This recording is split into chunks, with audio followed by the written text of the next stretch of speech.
This is Fresh Tracks Weekly. Well, I'm back. We had Randy do the episode last week. Usually, Randy's the one who's way too busy to do anything extra, and so that's why I do it. I wish we could have Randy do it every week, but you're stuck with me this time. Spring is finally here in Montana, and by spring I mean turkey and bear season opens tomorrow. There's still a bunch of snow on the ground, and it snowed last night, but hey, we get to go hunting tomorrow. So Kara and I are going to go tromp around and see if we can find some turkeys and maybe pick up some antlers. I'm going to wait a little bit on the bears. I'll do that a little later into the season. But for right now, we need to go check in and see what Michael has going on in the fishing corner. Hey guys, welcome back to the fishing corner with your boy Mike P, episode 38. It's been a few weeks since we've been in the fishing corner. Been editing videos, been editing some Anything Goes. It's going to be coming out here in the next couple weeks, so be on the lookout for that. Big news there. As far as fishing goes, man, I've been working on my boat a bunch, making sure I put in a bilge pump.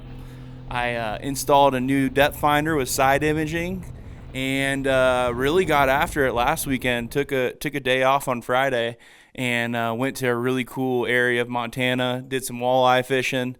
It was medium. The water temps were a little bit low. I met up with two of my friends on Saturday, and we fished together on Saturday and Sunday. Caught a mixed bag of walleye, pike, and smallmouth bass. Super sweet. But yeah, that's kind of it for me, man. Trout fishing, I'm not really into it this time of year. I'm really getting into the gear fishing. Got plans to go do some walleye fishing this weekend. So hopefully I have a really great fishing corner for you guys next week. Also, come back here on Monday. We got a little trout episode for you. Looking forward to that. Hey, appreciate you guys being here. Back to you, Marcus. Thanks for having me. All right, on to some news. In Montana, the legislature is still fighting over the marijuana tax revenue that was initially supposed to go to Habitat Montana. We've talked about this in a past episode, but here's a brief recap. When Montana voted to legalize marijuana, they were promised 49.5% of that tax revenue would go towards Habitat Montana to purchase land and conservation easements with important wildlife habitat. Well, as soon as politicians saw how much that revenue would amount to, they went after it. In the 2021 legislature, it already got cut from the 49.5% down to 20%, and now they're going after more of it.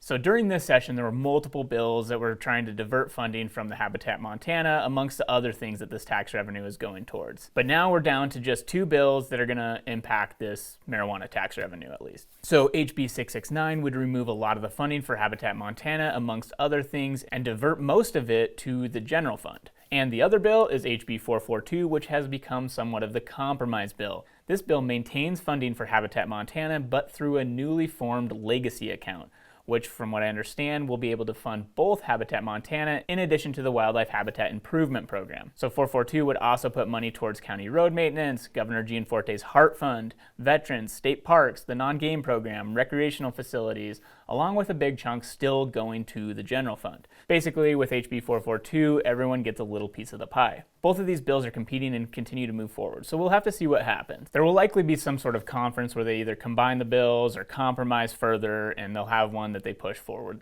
Also in Montana, John Meyer has been arrested for criminal trespass on the Yellowstone Club property.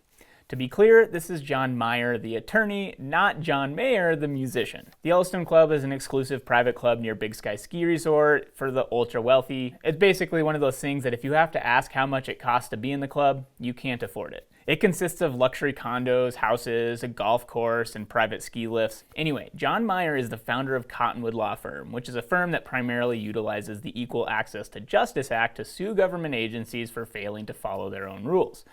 But in this case, John was collecting water samples from a river that flows through the Yellowstone Club to attempt to show that poor management of the golf course was polluting the river. In order to collect these samples, John, along with a contractor, waded up the river staying below the high water mark to attempt to not trespass on the Yellowstone Club land. So the stream access law in Montana allows individuals to access navigable streams below the ordinary high water mark for recreational purposes. John filmed the process of themselves wading up the river, stopping to fish along the way. I assume this was to satisfy the need to be recreating while utilizing the stream access law.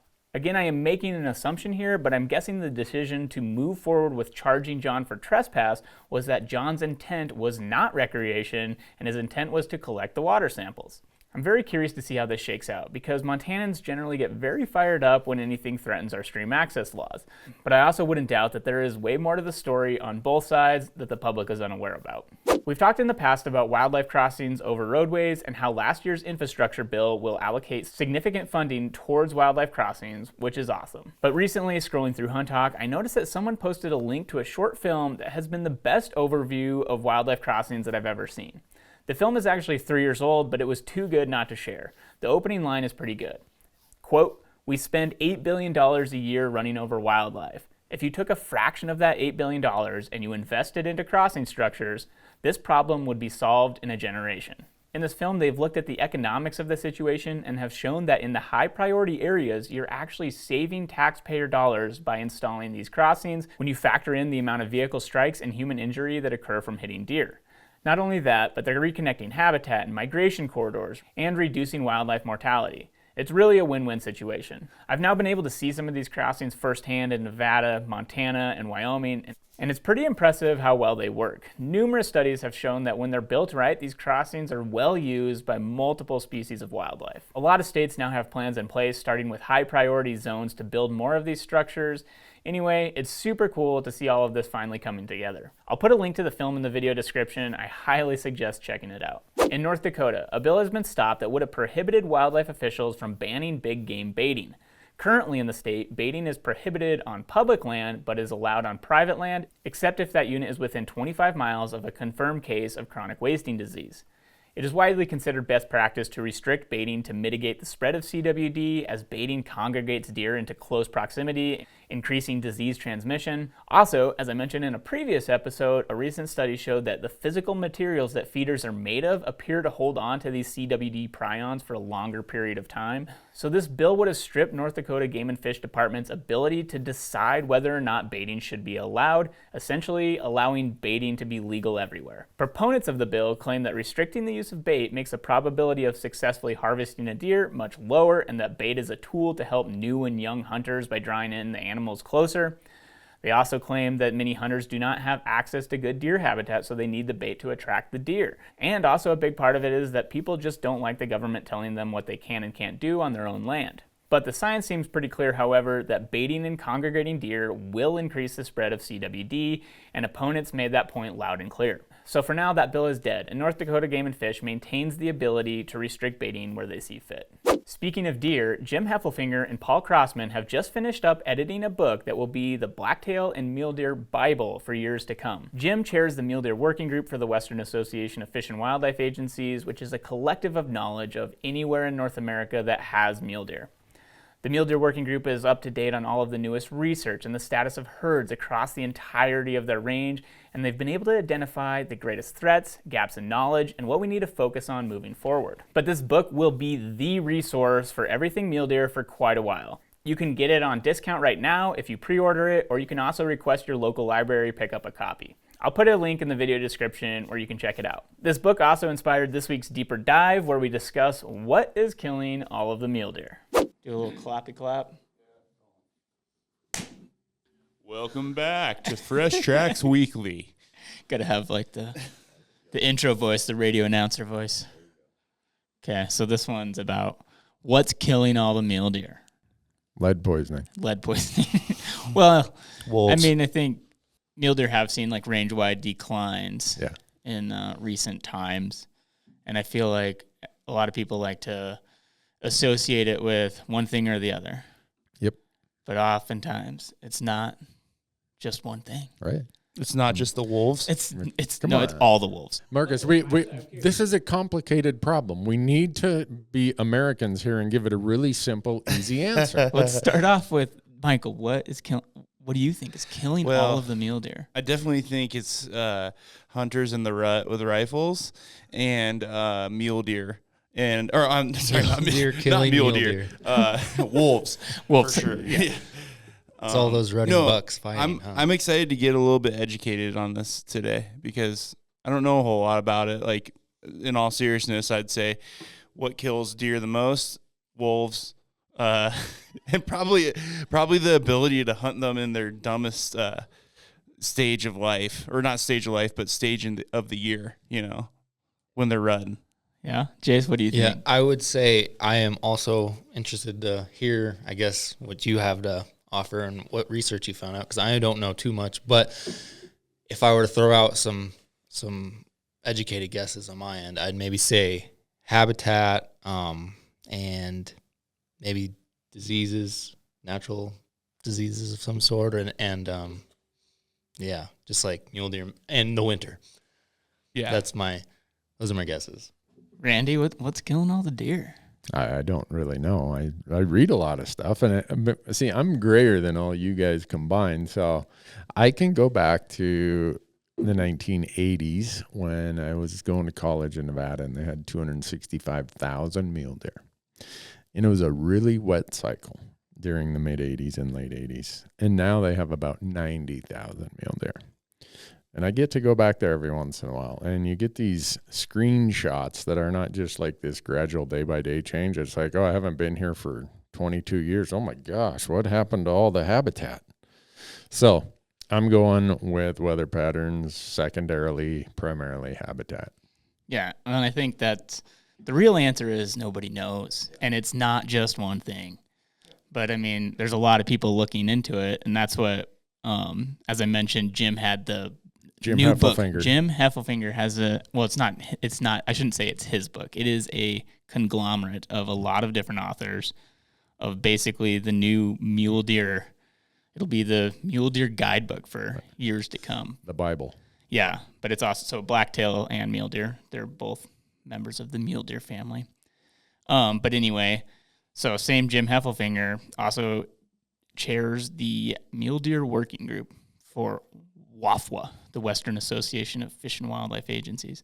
But anyway, so they're like kind of like this group of individuals from all over North America that come together to like identify what are the biggest threats, where are the biggest gaps in research, like where do we need to put our funding to understand what's going on in certain areas. And it's different, depending on what state or province or region you're in, there's different issues.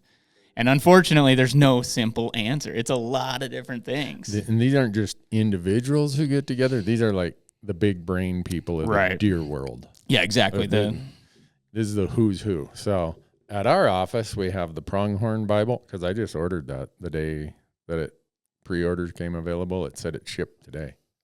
I already got an email. It's shipping.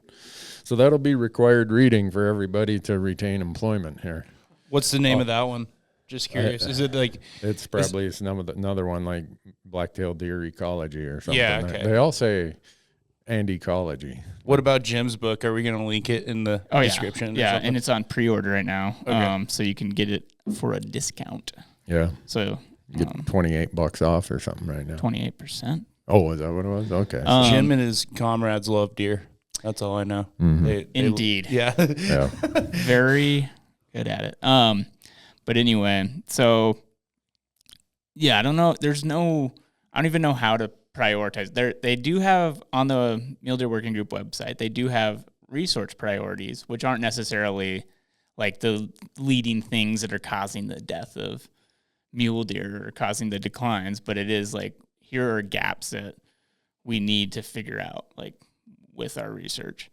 I mean, I think for one, we do know that the climate, basically hard winters, are going to be one of the number one things that are going to affect fawn survival and just the overall population trends. Yep. We can't really control that. Nope.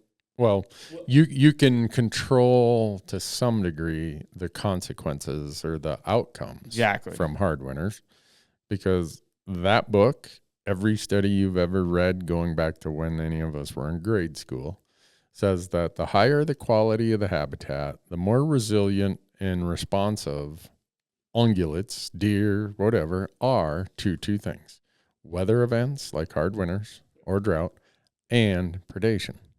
So that's the thing. So all of these factors don't operate independently of one another. And I think that's a big thing. So we can't control the weather itself, but if you have high quality habitat and the ecosystem's in a good position, then the mule deer are going to have better survival.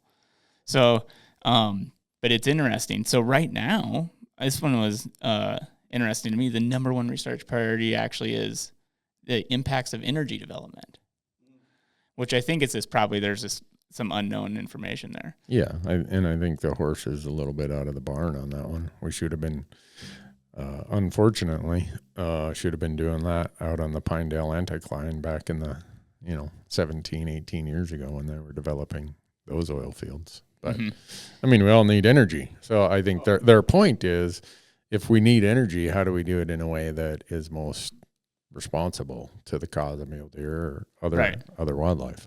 Yeah. And then a lot to do with habitat, which is like the next like 2, 3, and 4 all have to do with different aspects of habitat, which I think is like very telling. Like, and like you said, the quality of habitat can affect the level of predation. It can affect the, their nutrition throughout the winter, what they're going to be, the condition they're going into winter. All this stuff, it adds up. So I feel like often everyone focuses on the shiny objects, and you like to get pissed off about the hunting regulations, basically how many deer hunters are able to kill, and then also predation from whether it's wolves, coyotes, mountain lions, whatever, because it's just like, well, it's just a very blatant death of an individual deer. You see a lion predation or you see a hunter kill deer, like that is a very direct consequence. You can see it, it happened. But what you don't see is all of the deer that are in poor condition and the fawns aren't surviving, or maybe they just abort their fawn.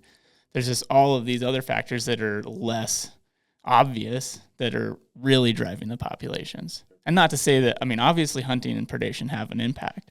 And those are the fun ones to play with because we are able to adjust those more readily than other things. But I feel like often, like Randy is mentioning, habitat gets left behind. And it's just like we could do so much to focus on better quality habitat and conserving existing habitat too, that it's just like it's not as cool of a shiny object to focus on. Well, you can't really complain about habitat down at the bar. Right. Yeah. You can complain about the regulations, or you can complain about, wolves or lions or whatever, and there's all those discussions that go on and they move the needle a little bit. Right. Even I joked at the beginning, I said most deer die of lead poisoning. In Montana, I bet you more bucks die of lead poisoning than anything else. But in my concern about how Montana's regulations are, I talked to Jim Heffelfinger. I talked to Andy at Colorado Parks and Wildlife. I talked to a lot of people. And as long as your buck to doe ratios are over 10, right, you're really not, you're still going to have the pregnancy rates you need for whatever does are there. Yeah. So is this like the thing where you're starting to come around? Because I feel like this is an interesting topic where I think sometimes Randy and I will get in a little bit of a debate where I'm kind of all about Montana's opportunity, being able to shoot a 2-year-old, 3-year-old mule deer buck every year. I feel like you kind of been an advocate for, maybe we should restrict our hunting seasons during the rut and not shoot all of the mule deer bucks in November. Yeah, I've been an advocate for that, and to somewhat an advocate that has some hypocrisy to my position. Yeah. As I find out more information, because my concern was we are hurting the long-term viability of the herd by not having a diverse enough age class within the herd. And the science says, you know what, 1.5-year-old, 2.5-year-old bucks, they can do all the work. They've done the research and say they can. Now, what does that mean? I guess what it means is my desire for having a diverse age class is more of a social issue than it is a scientific issue. But I don't think that discounts the social issue that some people bring to it. As a moderated my thoughts on it, yeah. The one thing I have learned from all that is Montana shooting 10 or 11,000 does in Region 7. Yeah. Where they say, well, we've got a landowner concern here. We've got too much crop damage or whatever. Where do all those does get killed? They get killed on public land. So these guys did say, no, if you don't have enough does around, guess what? You're going to have a problem with that herd. So besides winter killing a lot of them, besides now CWD coming here, we still every year issue 10,000 doe tags for mule deer in that area. I think that has probably greater consequences than my concern about what age class the bucks should be. Yeah.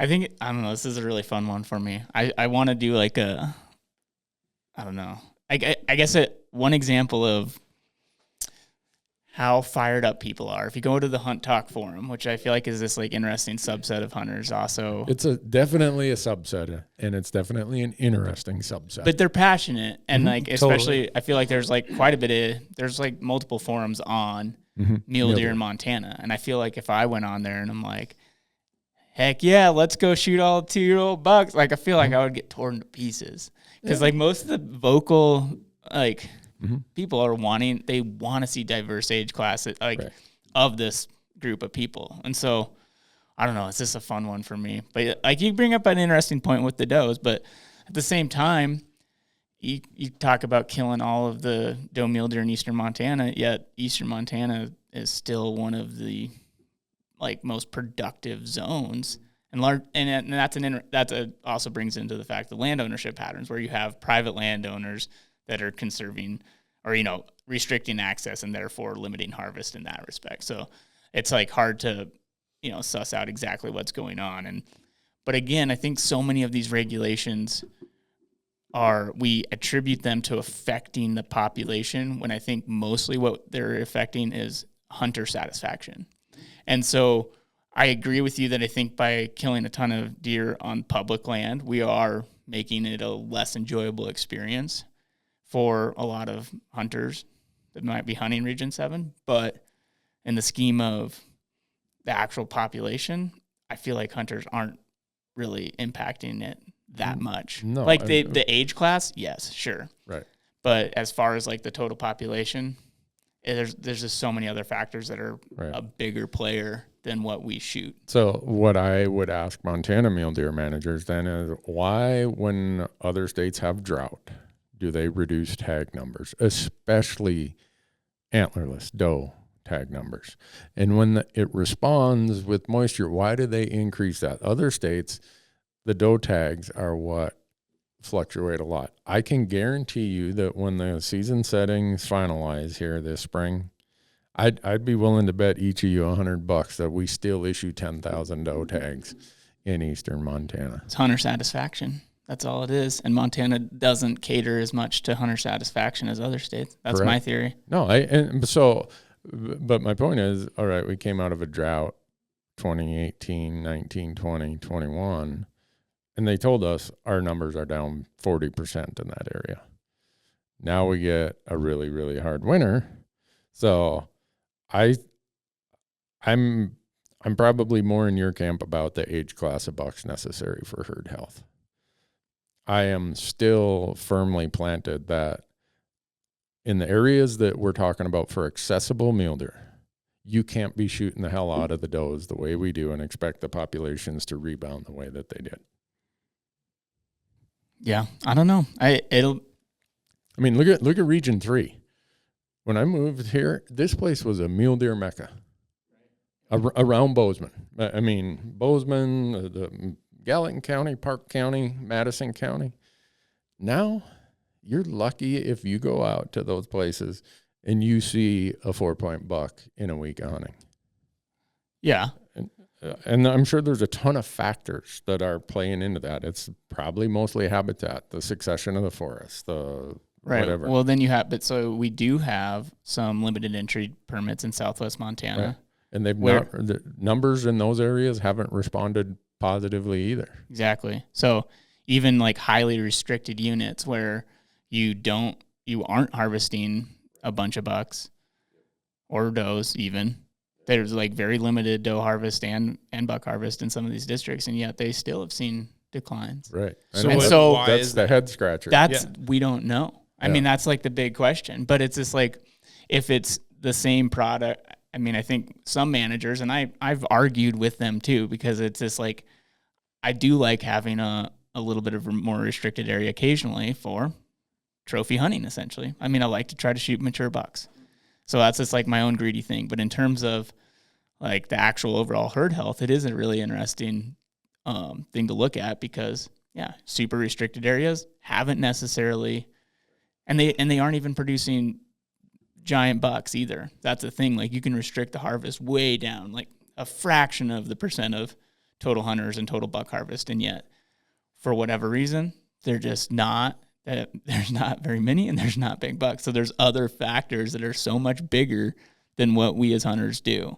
And so, like, I'll give it to you. Like, yeah, it's pretty hard to find a 4-point buck in Southwest Montana, or a buck that's over 3 years old. Like, it is rare.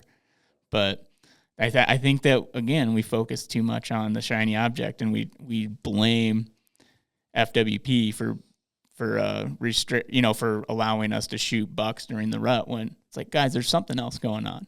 It's not absolutely just that. And so, but I feel like when if you queried hunters in Bozeman, most of them would attribute it to, like, yeah, well, of course we shoot all of them in the rut. That's why. That is the reason. But I would argue there's other things going on. There's other things. I mean, before you guys moved here, there used to be no houses, hardly anything out on Spring Hill. So let's use the Bridgers. Been limited entry since 1997. Yep. Total population has went down since 1997. It's been restricted. Like, the harvest has been restricted a lot in the Bridgers. Right. They've been researching it since the 80s. Yeah. Dave Pack started it. And when I moved here in 91, the Bridgers were way better mule deer hunting in 1992, 93, 94, before the really hard winter, 96, 97. Were way better hunting when it was a general unit than it is today. So what's changed? I don't know all the things that have changed, but when I go to habitat. Yeah, I was going to say. The amount of habitat that has been converted to human houses. Yeah. And subdivisions and residential stuff is crazy. And we'll get someone who says, oh, no, they just come and feed in my flower garden, or they eat on my shrubs. That is not how they evolved. It's not the same. You might see one in your 3 or 5 in your yard, but that's not how it used to be. And those bucks, when Pack was, had collars on all of them, those deer come to the west side as quick as it snows. So they winter on the west side predominantly. Where has all the habitat been converted to human presence? The west side. So, right. Well, but that's the thing. It's not just that either. So the very first film I made in film school was on the Bridger mule deer. Oh, cool. And so, like, I went and interviewed Dave Pack and Julie Cunningham, and what they were telling me is that, yeah, habitat is a big one. So on the west side, you have all this development, but on the east side, at the same time, you have all of this logging going on in the summer range. And then you have this increase in mountain lions all throughout this same time period. And then you also have coyote populations starting to explode in, like, the 16-mile country, and that starts to bleed in from that area. And so it's like this huge population of coyotes are keen in on mule deer in the north. You have more mountain lions. You have habitat summer range degradation, and then also winter range with all this development and housing stuff. At the same time, elk numbers have increased a ton. So now you have extra competition with elk. There wasn't near as many elk in the 70s and 80s as there are now in the Bridgers. And so it's just like all of these things. It's not just one thing. And that's, like, I think that's the moral of the story, is, like, there's so many things that impact them, and we want to focus on the one issue, but it's never just one simple issue. No. And, you guys, again, I sound so old and gray when I say this, but in the summertime, you could go up to Sacagawea or Fairy Lake, and you wouldn't see anybody. You'd see a car or two. That whole crest is the premium summer range for mule deer. Now, if you could set up a bar at Fairy Lake or a coffee shop, you could retire in about 3 years. Or if you could sell parking spots up there. There are more people on a warm summer day up in that mule deer summer range than there are at times on Main Street of Bozeman. Yeah, that's one I forgot to mention. That's huge too. Human recreation, exponential. I mean, it's been busy up there for a while, but it's just gotten busier and busier. So I'm with you, Marcus. You take all these things, and it's the human condition that we want an easy answer to complex problems. So each of us kind of grab and focus on that one. But I do think the Bridgers represent a really good, because it's so isolated. We've tried a lot of things with limited hunting and lower doe tags and and it's not making a difference. So it shows us that the hunting part of it, it wobbles the needle so little compared to the other parts. In my simple mind. Before we go, I just want to be educated a little bit on like the habitat side of things. So like we're talking habitat loss. Are we talking like because of like fire suppression? Are we talking because of homes being built on the sides of mountains in their winter range, all of the above? Or like what would you say is like the biggest like three? If there are there a top three like habitat loss features? I know like in Wyoming there's like maybe that giant invasive highway. species of plants. Yeah, there's all of the above. All the above. That's the hard part, and it's such a complicated thing. From what I'm seeing, it seems like a common theme is a lot of this is stemming back just the human population. Exactly. Well, yeah. Jackpot.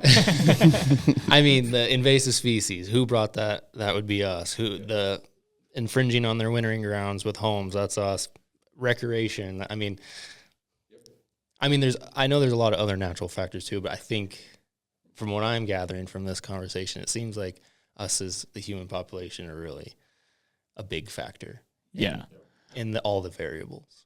Yeah, and Which the plant it's communities too. but Like, yeah. I mean, we used to remove sagebrush. Like, we would spray sagebrush or mechanically remove sagebrush, and that's like a huge thing for mule deer.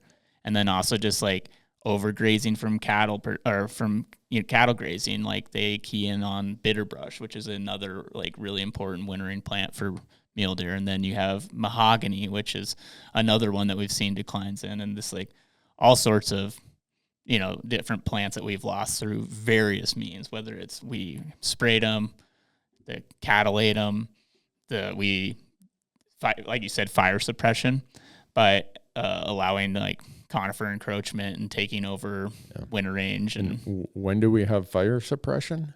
As quick as we start building homes in this interface of where the fire danger happens. Like if there was a big fire in one of our areas, well, we saw it in the Bridgers, right? In 2020, is that when the fire hit the Bridgers? It was 2020. And it wiped out within one afternoon how many homes? I mean, it was tragic if you're one of those homeowners. I mean, this is like the loss of your dream. Yeah. And even at that, we couldn't stop it, but we suppressed it. Whereas naturally, that fire would have burned 4 or 5 times since the last time it burned, and it would have had more habitat successions. It would have been a whole lot different. So when humans move into those areas, it's like we don't want any fire. right. And when you remove fire from a landscape that evolved with fire, you're going to change that habitat. So I don't know, Michael. I don't know if there are 3 top ones. Are there any states that are like the mule deer are improving, like, or is it just across the board? It seems like all across the West that they're just kind of in a decline right now. I mean, there's obviously cyclic patterns where populations go up and down, but I feel like the general overall trend range-wide is. Yeah. You know how if you go to a financial advisor, they say, you guys are all young, invest in stocks. It's going to go like this, but from point A to point B, when you retire, it's going to be up. You almost have to reverse that with mule deer. There are ups and downs, but the long-term trend is coming down. And to Jace's point, you could probably, plot on a graph human population growth and inverse to mule deer decline. So maybe it is. Maybe we can boil it down to one factor. Yeah, there it is. The one factor that's killing mule deer is right here. It's the productivity of the human womb. But I don't want people to think that we're saying, well, that means people got to just disappear, Because Right. when you say that, it's like, well, who's the first volunteer? But that doesn't mean we can't be aware of that, be accountable to that, and change our activities and reallocate resources to places where it does make a difference. Right. Yeah, you mitigate and then you manage for the quality habitat that is left in areas that you can, improve the habitat in which we've already destroyed, and you do the best with what you got. And like, we'll never have what we once had in schemes of like total habitat, but there's obviously ways that we can make the best with what we got. Yeah. And this episode is brought to you by some birth control device or something. But anyway, We're sorry. I liked it. Everyone's going to be like, well, what do we do about it? I think a lot of people are going to be chuckling. Keep your britches on. That's what you do. there you go. Words of wisdom for Randy Newberg. All right. Well, go buy The Ecology and Management of Blacktail and Mule Deer of North America. It's a sweet book, hopefully. Well, I haven't got to read it yet, but we're going to get a copy here soon. Yep. I'm sure it's going to be great. But, yeah. I think you need to make this a longer podcast, Marcus. Well, we already went 27 minutes. You know what you ought to do? You ought to get some lion hunters in here, and a lion hunter and a deer hunter, because, you're talking about more lions now in the Bridgers. Well, we're on a quota system in Montana, and the the lion hunters with hounds, they're like, no, keep those quotas low because we want all these old toms to chase. And the deer hunters are like, well, how do you ever expect the deer to rebound if we got, this density of lions beyond what we've ever had? And so it's an interesting contradiction to hear deer hunters and lion hunters talk to each other, because they're both, well, they don't talk. They start yelling within about 10 minutes. Anyhow. Another topic for another day. If you guys got the reason why mule deer populations are declining, leave them down in the comments, please.